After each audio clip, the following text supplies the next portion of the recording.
오늘 시편 36편을 보면 악인은 하나님을 두려워하지 않는다고 합니다.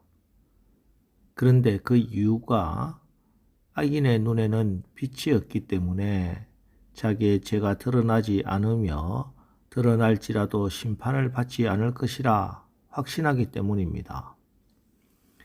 1절, 2절 악인의 죄가 그의 마음속으로 이르기를 그의 눈에는 하나님을 두려워하는 빛이 없다 하니 그가 스스로 자랑하기를 자기의 죄악은 드러나지 아니하고 미워함을 받지도 아니하리라 함이로다. 그렇습니다. 악인들은 그 안에 빛이 없습니다. 그래서 어둠에 살고 있고 어둠으로 빛을 가리고 있습니다. 빛이 없는 곳, 그늘지고 습한 곳에는 여러 가지 더러운 곰팡이와 벌레들이 우글거립니다. 논에 있는 벼도 며칠만 날이 흐리거나 비가 와서 햇빛을 보지 못하면은 도열병이나 다른 병충해가 극성을 부립니다. 참 신기한 것은 악한 동물들도 다 밤을 좋아합니다. 그래서 맹수들이 다 밤에 움직입니다.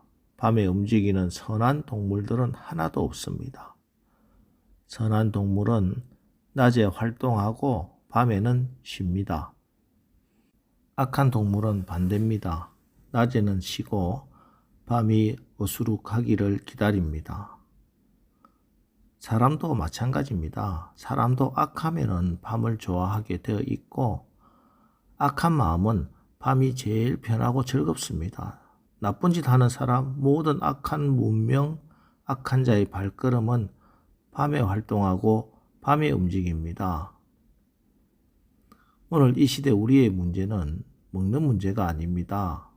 어둠이 우리를 덮고 있는데 문제가 있습니다. 어떤 어둠입니까? 생각의 어둠. 사람들이 생각해내는 것이 다 어둠의 생각입니다. 어둠의 문화, 어둠의 지식, 어둠의 도덕, 어둠의 사상들 뿐입니다. 한 문제를 해결한다고 하는 생각이 더 큰 문제를 발생시킵니다. 어둠 가운데 생각해낸 것이기 때문입니다. 마음의 어둠, 자랑하고 교만하고 비방하고 거역하고 무자비하고 감사하지 않고 늘 우울하고 마음이 어두워서 그렇습니다. 영혼의 어두움, 진화론, 무신론, 물질주의와 이성주의, 인본주의로 포장되어 자신의 죄를 보지 못하는 상황에 빠져들게 되는 것입니다. 이 어둠은 사탄과 사단의 졸개들인 귀신이 마음껏 활동하는 곳입니다. 죄와 타락과 부끄러움을 의미하고 궁극적으로 죽음을 의미합니다. 아무리 물질 문명이 발전해도 어둠을 좋아하고 어둠의 종이 되어 어둠에 이끌려가는 한 우리에게는 생명이 있을 수가 없습니다. 그래서 사람들이 나름 아주 열심히 이 어둠의 문제를 해결해 보려고 합니다. 과학도 발전시켜보고 법도 바꿔보고 도덕과 윤리 교육도 시키고 아주 최선을 다해서 이 어둠과 싸워보려고 합니다. 그러나 시간이 지날수록 그렇게 노력하면 할수록 더 어두워집니다. 인디언의 우화 가운데 이런 이야기가 있습니다. 해가 어둠이 무엇인지를 이해하지 못하자 별이 해를 데리고 아주 캄캄한 굴로 갔습니다. 그러나 그 굴에 해가 들어서자마자 어둠은 완전히 사라졌고 결국 별은 해에게 어둠을 보여줄 수 없었다고 합니다. 해가 가는 곳이면 어디서나 어둠은 물러가고 빛으로 충만하게 됩니다. 그렇습니다.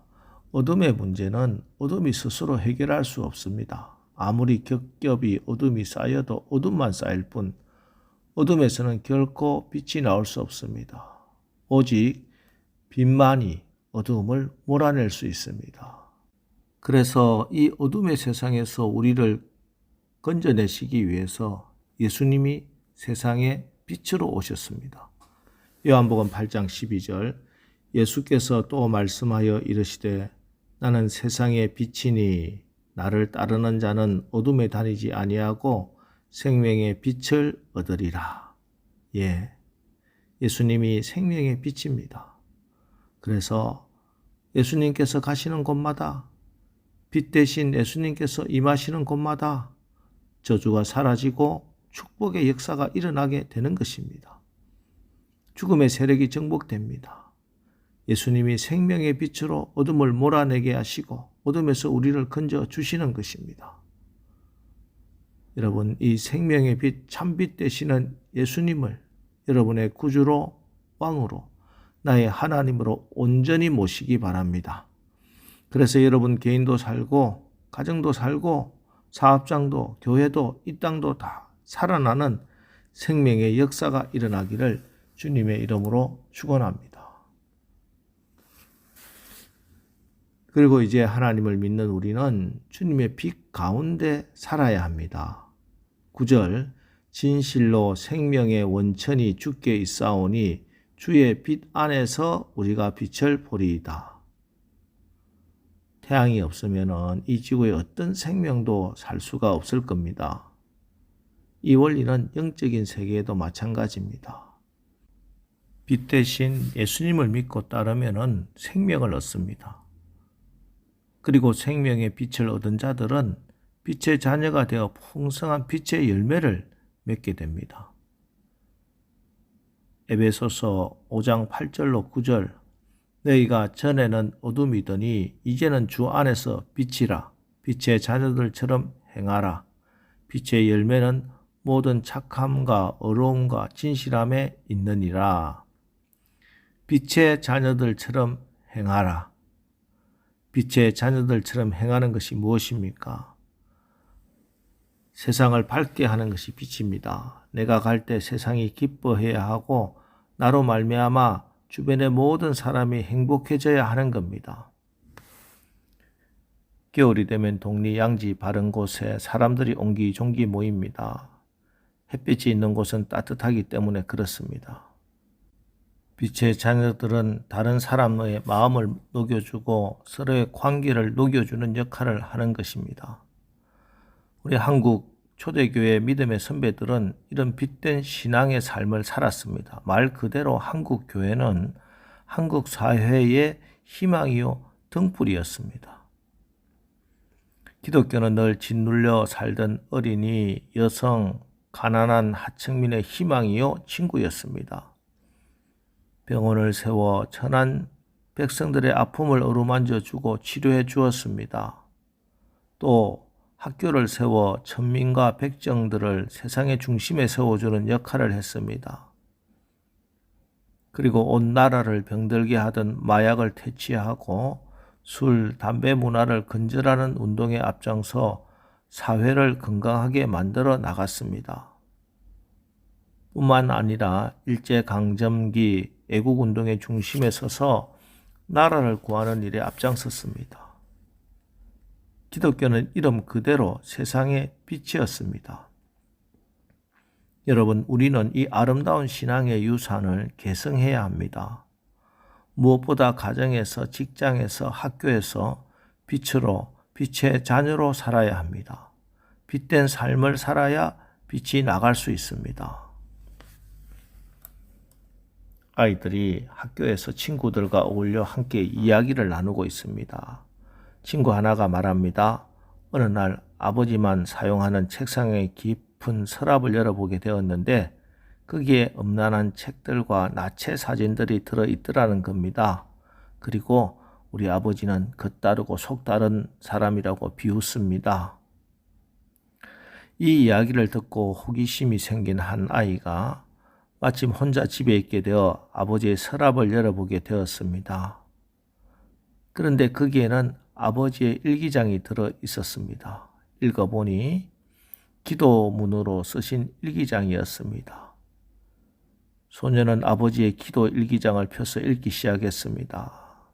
그런데 거기에 매일같이 자기의 이름, 사랑하는 아들의 이름을 부르면서 기도하는 것이었습니다. 이것을 확인한 이 소녀는 수천 볼트의 전기에 감전된 듯한 감명을 받았고 진정으로 아버지를 존경하고 또 올바르게 자랐다고 합니다. 수백만 원짜리 과외보다 수천만 원 하는 코디보다 훨씬 더 크고 선한 영향력을 끼치는 것입니다. 여러분, 우리가 빛의 자녀로 살아가면 우리 때문에 빛 안에 들어오는 이들이 생기고 빛의 열매가 열리게 됩니다. 오늘 하루도 우리 모두 생명의 빛 대신 예수 안에서 빛의 열매를 맺는 승리의 날이 되기를 주님의 이름으로 축원합니다. 기도하겠습니다. 하나님, 빛이 없어 하나님을 두려워하지 않는 악인들이 횡행하는 이 세상에서 참빛 대신 예수님으로 인해 우리의 삶이 어둠을 이기고 자유함과 능력의 빛된 승리의 삶을 살게 하시니 감사합니다. 우리가 빛의 자녀로 살아 세상을 밝히고 사람들의 마음을 녹여주고 서로의 관계를 녹여주는 생명의 역사 일어나게 하옵소서. 그리하여 우리로 하여금 예수 그리스도 빛 되신 주님이 드러나게 하여 주시옵소서. 예수님의 이름으로 기도합니다. 아멘. 자, 이제 주여, 오늘 하루도 우리가 예수 그리스도의 빛 가운데 나가 빛의 자녀로 어둠을 물리치고 승리하는 하루를 살게 하옵소서. 오늘 말씀을 붙들고 우리 합심해서 기도하고 나가겠습니다. 우리 기도하겠습니다.